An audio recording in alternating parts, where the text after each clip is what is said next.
Europe 1, La France bouge. Aurélien Fleureau. Et c'est la dernière partie de notre émission et c'est l'heure de la saga, une entreprise, une marque qui a traversé les années, parfois des décennies.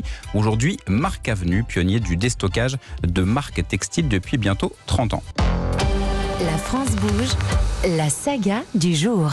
Bonjour Charlotte Barrican. Bonjour Aurélien. C'est grâce à vous que nous allons tout savoir sur Marc Avenue. D'abord, avant de devenir ce pionnier du déstockage, eh bien, ça a été compliqué dans les années 80. Ce modèle dit d'outlet ne marche pas du tout auprès des consommateurs français. C'est cela, et ça s'appelait Usine Center, déjà avec ce concept d'outlet, donc avoir accès à de grandes marques à prix cassé. Et comme nous le raconte Zachary Le Riche, le directeur général de Marc Avenue, ça a été un échec. Il y a eu des ouvertures un peu partout en France. On ne s'attardait pas tellement à savoir où on s'implanter. Les emplacements choisis étaient mauvais.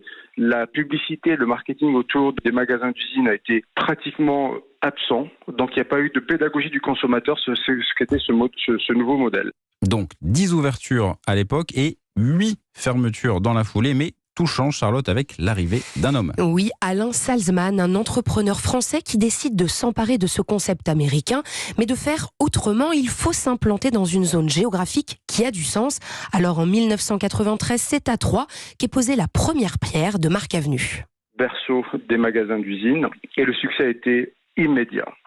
Il faut dire que tout de suite a été présenté sous une même chapelle plusieurs marques, plusieurs grandes marques, dégriffé, et le succès a été instantané. Les consommateurs ont reconnu cette destination comme une destination incontournable dans leur shopping.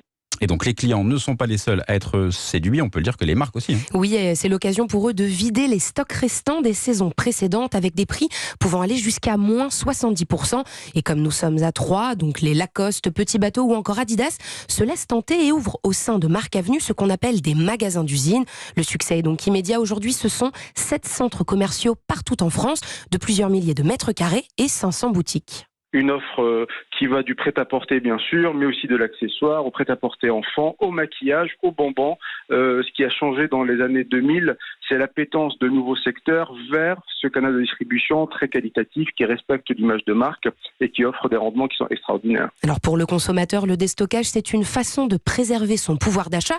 Avec les crises successives sanitaires et économiques, la clientèle revient en force. Rien qu'au mois de septembre 2022, comparé à la même période en 2019, la fréquentation a augmenté de plus de 10%. Merci beaucoup Charlotte Barrican pour la saga de Marc Avenue.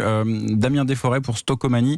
Est-ce que sur cet aspect d'implantation, au début c'était compliqué, peut-être les lieux n'étaient pas les bons, ça n'a pas forcément marché, le concept, est-ce que les débuts de Stockomanie, à quel moment on se dit voilà, c'est à cet endroit-là qu'il faut essayer de s'implanter, on va tester, est-ce qu'il y a eu des mésaventures ou est-ce que la logique du déstockage était déjà bien installée? Non, Stockomanie a été créé en 1961, donc on a un petit peu d'histoire. Ouais. Le premier magasin a été ouvert en 71, donc on a un peu une méthodologie. On est une entreprise, d'abord on est une entreprise familiale, 100% française. C'était forcément plus petit au départ. Bien sûr. Voilà. Commencer avec un magasin, 2 magasins, etc. Ouais. Et donc on a une méthodologie de choix de sites qui est très, j'ai envie de dire, très prudente. On va dire ça comme ça. On veut rester très prudent. Donc chaque argent qu'on investit, on veut que ça rapporte. Donc on est très prudent. Et jusqu'à maintenant, on n'a jamais fermé de magasin. Je me permets de rebondir sur ce reportage qui était très intéressant sur Marc Avenue. En fait, il faut aussi voir, si on regarde un peu d'une vision un peu globale, en fait, c'est un changement de business model dans sa globalité. C'est que jusqu'à maintenant, on avait des fabricants qui fabriquaient, on avait des commerçants qui vendaient. Assez simple. Et en fait, les Marc Avenue, c'est quoi? C'est finalement les fabricants qui mettent des magasins et ils gèrent eux-mêmes leurs magasins. Ouais. Et je pense, très humblement, c'est que un industriel est un très bon industriel, et un commerçant est un très bon commerçant. Mais l'inverse n'est pas obligatoirement vrai. Et je pense qu'il y a eu un peu cet échec-là au départ, c'est que les industriels ont pensé que c'était facile que de mettre des produits dans un magasin. C'est pas si facile que ça. Ouais. Et aujourd'hui, leur succès, et bravo à eux, et vraiment, c'est que tous ces industriels-là ont créé une branche de commercialisation par le biais de leur magasin en propre. Ouais. Et on voit, vous parliez, je me permets de répéter les marques que vous avez évoquées, du fait de Troyes comme Petit Bateau. Ouais. Ils ont une branche retail, ce qu'on appelle retail, où ils sont très bons. Et effectivement, pour nous, commerçants, ce qu'ils font, eux, en direct, c'est ce que nous, on fait en moins en indirect. Effectivement, c'est aussi cette logique-là qui se met en place. Le textile, c'est vraiment important aussi pour Stocomanie. On a parlé des différents moments forts de l'année, la rentrée scolaire.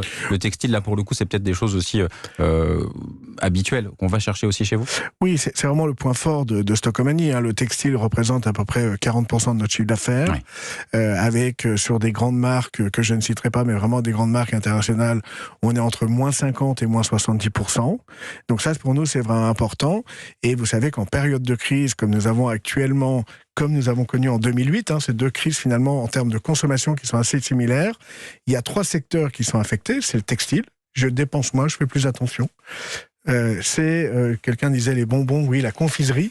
Ouais. La confiserie, c'est le premier, j'ai envie de dire, produit consommable où on se dit, finalement, je vais arrêter. Sans passer, ouais. Et le troisième sujet qui est aussi pour nous assez inquiétant, c'est 68% des Français sont prêts à rogner leur budget sur l'hygiène.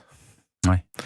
Et nous, on pense que Stocomanie, justement, d'une faiblesse, il faut toujours en faire une force. Il faut toujours être positif. Le textile, comme vous disiez, c'est vraiment notre fer de lance. C'est 40% du chiffre avec des très grandes marques à moins 70%.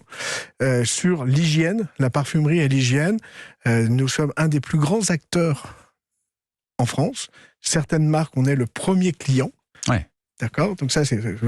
Et sur la confiserie, on a créé des liens depuis longtemps, donc avec les partenaires. Donc ça veut dire que malgré cette période de crise, sur les 3 sujets sur lesquels on pourrait faire des arbitrages budgétaires, on pense vraiment être la meilleure réponse contre la hausse de l'inflation et donc la baisse du pouvoir d'achat de nos clients. Sur cette logique-là, Alexandre Mazurier, pour Silo, l'aspect budget, forcément, alors il est dans la démarche de base, forcément, mais ça prend encore plus de sens là, maintenant, en cette période ?